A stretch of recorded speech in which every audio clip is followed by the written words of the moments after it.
And we are back with the fifth segment of the GSMC Basketball Podcast presented by the GSMC Sports Network. And before I go into the player who I feel like doesn't deserve the MVP, there is some news that I do want to mention that I completely, for some reason, just did not include in the last segment. And Steph Curry recently signed a 1-year, $62.6 million contract with the Golden State Warriors. And this extension is going to keep him under contract with the Warriors through the 2026 and 2027 NBA season. And this is according to Woj. And so, the Warriors are gonna have Steph under contract for 1 more year. So it's gonna be interesting to see exactly where and what team he's going to end up on. So I just wanted to, touch on that. I might do another segment on that, talking a little bit deeper about this deal tomorrow. But again, let me know in the comments what you guys think of this. Do you guys think this is a good thing for the do you think this is a good thing for the Warriors?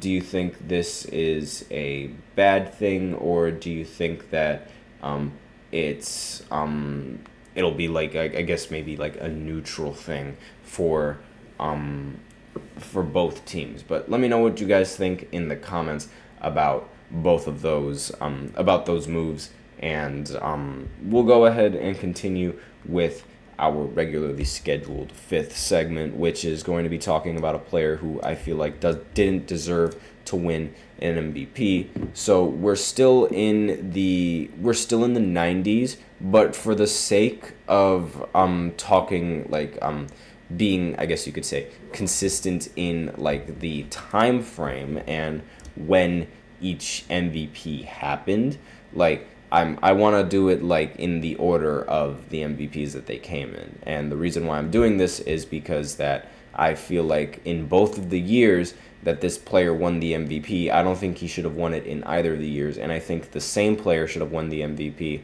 in both of the years. Yes, the same player that I'm talking about is Michael Jordan. I think he should have won the MVP. And the player who I'm talking about is, of course, Magic Johnson. Now, Magic, he ended up winning an MVP in 1989 and in 1990. So those were the 2 years that Magic Johnson ended up winning the MVP after, or I guess you could say where I think he doesn't deserve it, because Magic Johnson did end up winning a regular season MVP award.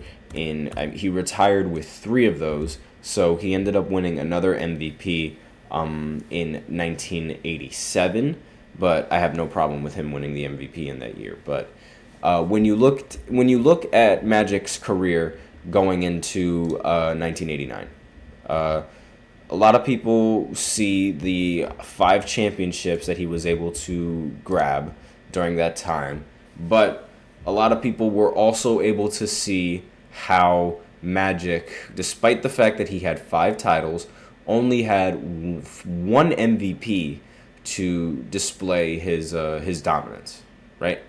And towards the end of his career, like towards the latter half of his really long and great NBA career, like the prime of his career, I should say, like towards the end of it.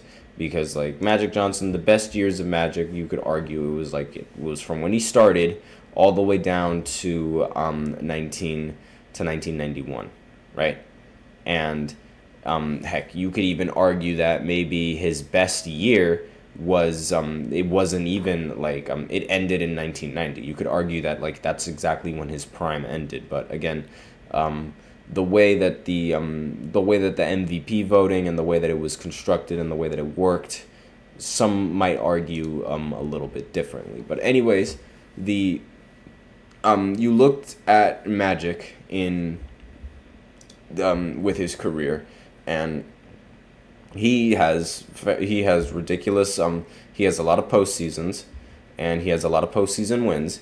He has a lot of postseason rings. He has a lot of finals MVPs, but he doesn't have a lot of regular season MVPs. And it seemed like towards the end of his career that most of the voters sort of it seemed like most of the voters were trying to force Magic's way into winning as many MVPs, if not more MVPs than than Larry Bird did in his career. Remember, Larry Bird won 3 MVPs, so it only makes sense that Larry and Magic end up their careers having the same amount of MVPs. It's only poetic that they do that. So, but in this specific year, in 1989, there's no real reason for Magic to win the award over somebody like Michael Jordan. Like Magic Johnson, he averaged a ridiculous 23,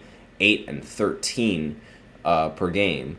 Like, he had the advantages in the assists, and he also had the advantages in team record, but Michael Jordan had the advantages in everything else, averaging 33 points per game, 8 rebounds, 8 assists, and as well as shooting 53% from the field.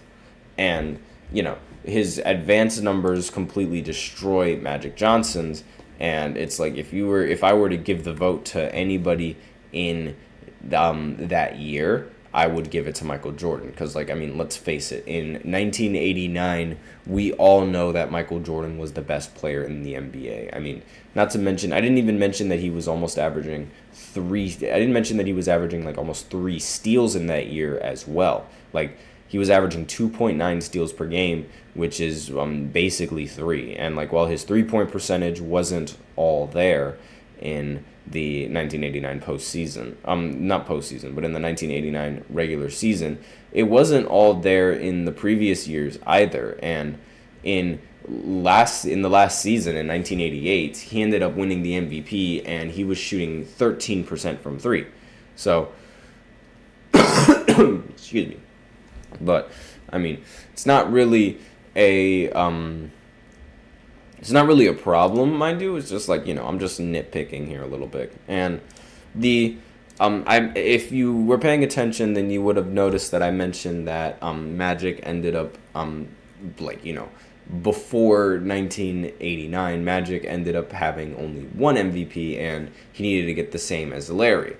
And if you paid attention, I said Larry had 3 MVPs. So that would mean that between 1989 and between Magic retired, so 92, something like that, Magic would have had to win 1 more MVP. So he ended up winning back-to-back MVPs, and he won in 1989, and then he won in 1990. And it's basically the same story, where it was the last MVP that Magic needed to tie Larry in total MVPs.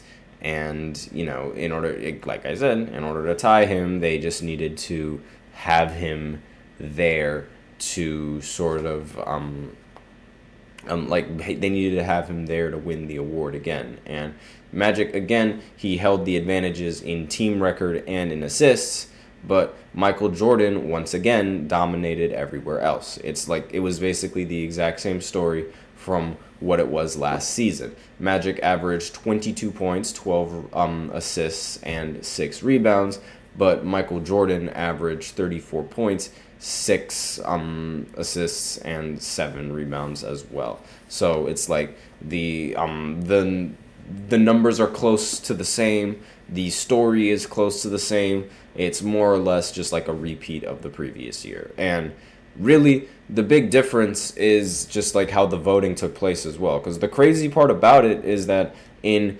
1990, Michael Jordan wasn't even second place in the MVP voting. No, he ended up getting third place, despite averaging 34, 6, and 7. And Charles Barkley ended up getting the MVP. Not the MVP, but he ended up getting the most first place votes in the MVP race, but somehow ended up getting second place. So this MVP was literally just given to Magic to tie Larry Bird, because Charles, technically, he should have won the MVP because he ended up getting the most first place votes. This is the first and only time in the history of the NBA where an MVP, an MVP caliber player, ended up getting the most first place votes, but didn't end up winning. And it's it's kind of ridiculous how that happened. And it's also kind of ridiculous how it happened to Barkley. Of course it happened to Barkley. That's one less MVP that he has to talk about. But I mean, that's what can you do as an NBA player? But that's all that I have today on this podcast. Let me know in the comments what you guys think of this segment.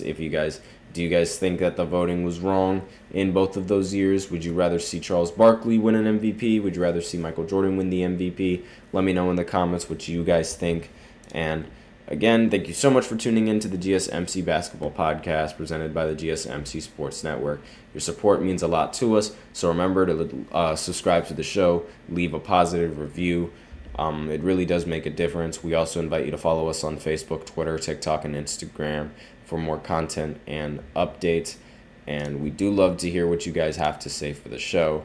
And if you really want your comment or question to get mentioned, then you can use Super Chats and just click the $sign below the chat box. Send in your message. It's guaranteed to get featured on the show.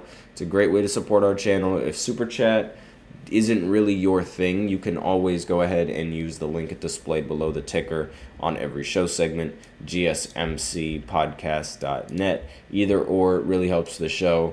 And thank you so much for tuning in to this podcast today. And I am your host, Nelson, and I'm going to be here once again tomorrow, same time at 12:30 to do the segment once again. So I'll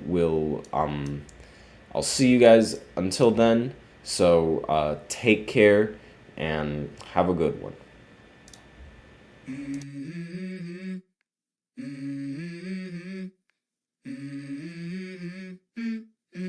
Let's go. I wake up to a little bit of drool on my pillow, feel like it's gonna be a bad day. Yeah, I'm tired of shit, and the coffee ain't hit yet. Damn, ain't that great. I don't wanna go to